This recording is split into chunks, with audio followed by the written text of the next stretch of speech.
আগে একটা সময় ছিল যখন বিয়ের কনে মানে গলায় থাকবে একটা লম্বা সীতাহার, কিন্তু সময়টা এখন বদলেছে, সোনার দাম এখন আকাশ ছোঁয়া হয়ে গেছে, তাই সম্ভব হয় না সবার পক্ষে সীতাহার কেনা বিয়ের কনের জন্য। তো আজকে আমি তোমাদের দেখাবো একদমই লাইট ওয়েটের উপরে একদম ব্রাইডাল একটা সীতাহারের কালেকশন। যাদের সামনে বিয়ে আছে তারা এরকম নেকলেস, সরি এরকম সীতাহার নিয়ে ট্রাই করতে পারো।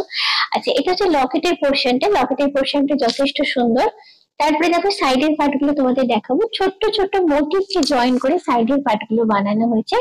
টার্সেল লাগিয়ে তোমাদের এটা পড়তে হবে, এবং দেখতেই পাচ্ছ গলায় পড়লে ঠিক লুকটা কিরকম হচ্ছে। এটার ওয়েটটা তোমাদের বলে দিই, এটার ওয়েট হচ্ছে 9.910 গ্রামস। এরকম সীতাহার তোমরা যদি নিতে চাও তোমাদের আসতে হবে বউবাজারের আরপি সাউ জুয়েলার্সে। আর শুধু এই সীতাহারটাই নয়, এইখানে এলে তোমরা এরকম লাইট ওয়েটের উপর আরো অনেক সুন্দর সুন্দর সীতাহারের কালেকশন কিন্তু দেখতে পাবে।